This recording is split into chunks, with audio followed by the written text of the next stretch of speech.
By almost every measure, New Mexico's Rail Runner commuter train has been a huge success. It's exceeded ridership expectations, and there's been a quickening evolution with the addition of Saturday and Sunday service. A Southside Santa Fe stop has just come online at 599 and I-25. So on seeing a fully built-out stop at Zia and St. Francis, you might expect that to be up and running soon. But there are some underlying conditions that have to be considered before that becomes an eventuality. Chief among the considerations, access to the stop is on private property owned by developer S.F. Brown. Even a temporary arrangement between the property owner and rail runner, or the city or county, would have to be crafted to avoid setting precedents that could later hobble development plans. It would also have to address liability issues. So the Zia station remains in a holding pattern with a chain-link fence. We talked with the development company's owner about the land uses involved. He's Merritt Brown. It's complicated, and I'll put it in my words, from my best recollection.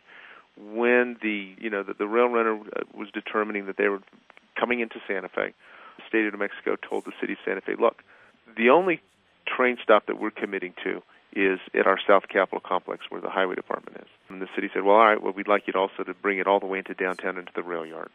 And at the time, the state said, look, we could probably get you one or two more stations. We don't want to keep adding lots of stations because it'll cut down the efficiencies. And they said, well, where should we put those?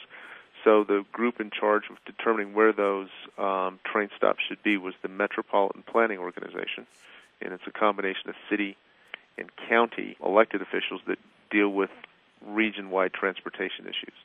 The state had always looked at our site because it was the site of the old pumice mill, and it was a fairly large undeveloped piece. It was well located with good access to St. Francis Drive, I-25, Zia Road, a very good demographic, population-wise, right, somewhat in town, but not in the downtown area.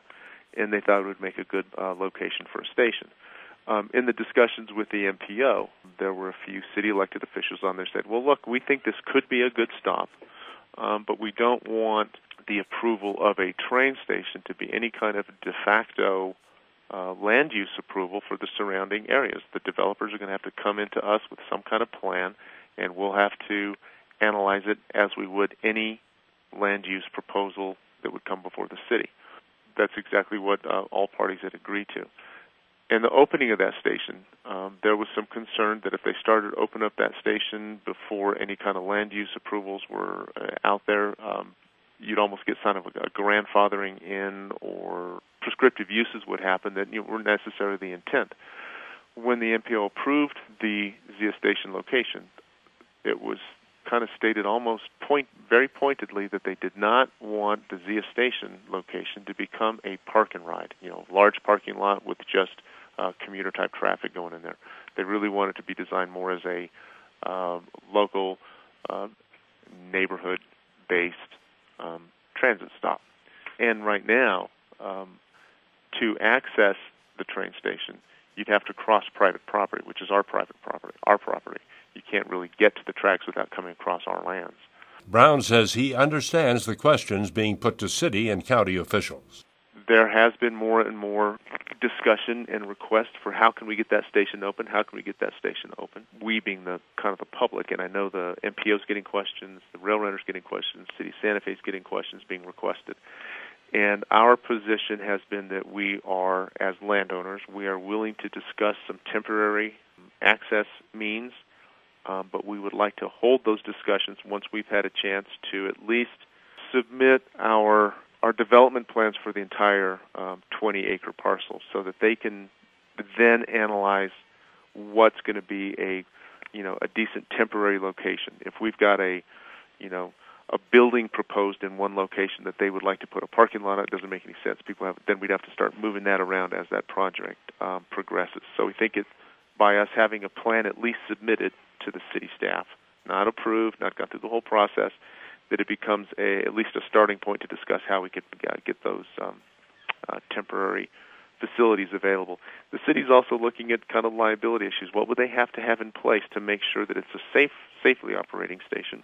if does there need to be some fencing? Do they have to have some more traffic controls? Do they have to have limited parking or no parking? Do you have to get buses in and out? Do you have to have a handicap accessibility? There's just a slew of conditions that I think the city's going to want to make sure are in place before they get that station opening.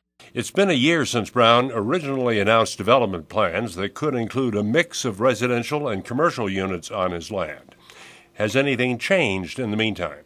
No, our concept is still where we were a year ago, although after discussions with some neighbors back in August, we had an early neighborhood meeting, and there was quite a bit of resistance. We've taken a look at some of our ideas on locations of buildings, some of the heights of buildings, some of our density, and we've been redoing that and rethinking it. We also have been involved in a very lengthy, very detailed traffic analysis where we're needing to consider traffic patterns, 20 years into the future now. And that has historically been, Zia and St. Francis Drive has historically been a congested intersection. And by us adding more development into that area, it will tend to increase that traffic. And we need to make sure that our plans and our designs, we have ways to accommodate that increased traffic. And we've been involved in that for quite some time. When will Brown have something to show the city? We are hoping that, we've been saying this for a while, but just, you just keep getting hit with delays and we do with delays and, things we got to take a look at and reconsider. And obviously the economy has a play into it. Things look great, but, we need to make sure that what we design is going to be, there's going to be market for it. And we will be building the project. We're going to try to gain a overall master plan approval for the 20-acre site, and then we're going to have to come in for a very specific approval on pieces of the project as we get ready to build them. So this is a project that's going to get built out in a perfect world. It's going to probably get built out over a 10-year period, and we'll just do it phase by phase by phase as market conditions permit. And a date for that master plan? In all honesty, we'd like to get that before then within the next 2 months. Zia Rd Brown of the development company SF Brown on At Noon.